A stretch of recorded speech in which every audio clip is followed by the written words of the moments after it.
Imagine you are standing at the edge of the world. The sky has turned black, the ground beneath you trembles, and the water, it is rising.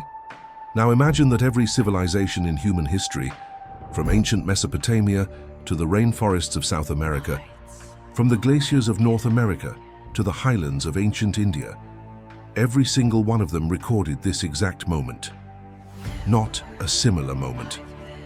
The same moment, a catastrophic flood, a chosen survivor, a divine warning, and a world that was wiped away as if it had never existed. So the question is not whether this story is real. The question is, why does every civilization on Earth remember it? Welcome to Mythic Origins, where we follow humanity's oldest, darkest and most forgotten stories. Today, we are exploring one of the most remarkable mysteries in the history of human civilization, the global flood myth. Scholars have catalogued more than 200 separate flood legends from cultures that had no contact with each other. No shared language, no shared geography, no shared religion, and yet they all told the same story. This is not coincidence. This is a pattern. And patterns this ancient, this universal, always have a reason. Tonight, we follow the water. Let's begin in the oldest place we know, Mesopotamia, the land between the Tigris and Euphrates rivers in what is now modern Iraq. This is where the story first appears in written form, carved into clay tablets nearly 5,000 years ago. It is called the Epic of Gilgamesh, and buried inside that epic is a flood story that predates the biblical account of Noah by at least 1,000 years. In it, a man named Utnapishtim is warned by the gods that a great deluge is coming. He is told to build a massive boat, load every living creature onto it and seal the doors. For 6 days and 7 nights, the storm tears apart the world. Then silence. The waters recede, and Utnapishtim releases a dove to search for dry land. If that story sounds familiar, it should. But here is where it gets strange. We find versions of this same story thousands of miles away, in civilizations that had never heard of Gilgamesh. In ancient India, the Sanskrit texts known as the Puranas describe Manu, the first man, who was warned by a divine fish of a coming flood. He built a great boat. He survived, and from him humanity was reborn. In ancient China, a figure named Gunyu, or simply Yu, was said to have battled a catastrophic flood for decades, reshaping the rivers and mountains of the earth. And in the myths of the ancient Greeks, there is Deucalion, a son of Prometheus, who builds a chest, floats upon the floodwaters for 9 days and 9 nights, and lands on a mountain when the waters fall. Same story, different names, different gods, different languages, different continents. The pattern does not stop there. Now cross the ocean, cross the world. The indigenous peoples of North America, the Ojibwe, the Lakota, many others, carry flood stories in their oral traditions that stretch back to the very beginning of their histories. A great water that swallowed the land, a survivor, a new beginning. In South America, the Inca tell of Viracocha, a god who destroyed the first humans with a flood because they had become wicked and then created a new world. In the Amazon, tribal stories describe a time when only the mountaintops were visible above the water, in Hawaii, in Australia.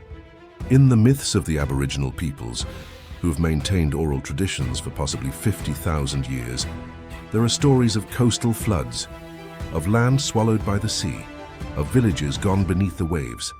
Some researchers now believe that certain Aboriginal stories may actually be genuine oral memories of real flooding events from the end of the last ice age, more than 10,000 years ago. That is perhaps the oldest continuous historical record in human history, kept alive entirely through story.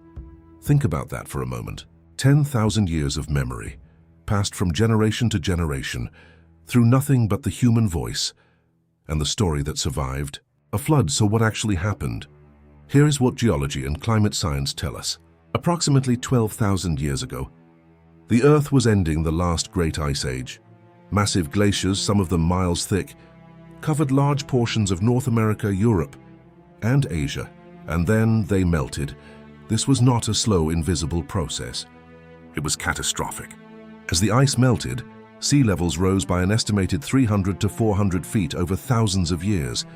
Coastlines shifted, shallow seas flooded, Land bridges disappeared beneath the water.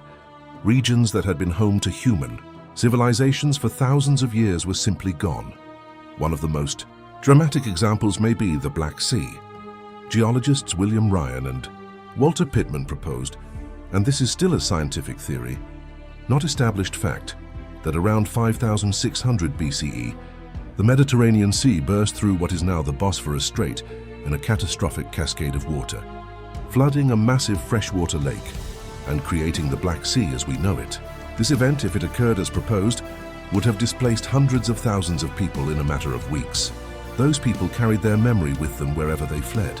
There is also the mystery of Doggerland, a vast landmass that once connected Britain to continental Europe, now submerged beneath the North Sea. Entire communities lived there.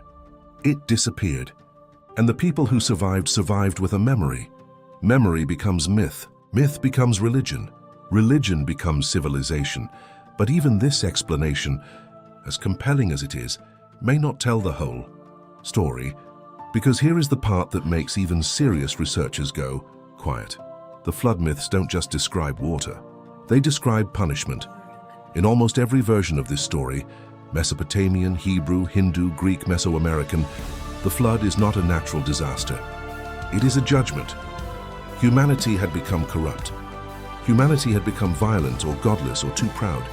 And so the world was erased. One survivor was chosen, not because of luck, because of righteousness. That theological detail and that moral architecture appears across every version of this story, in cultures that never spoke to each other. Now, one way to explain this is simple.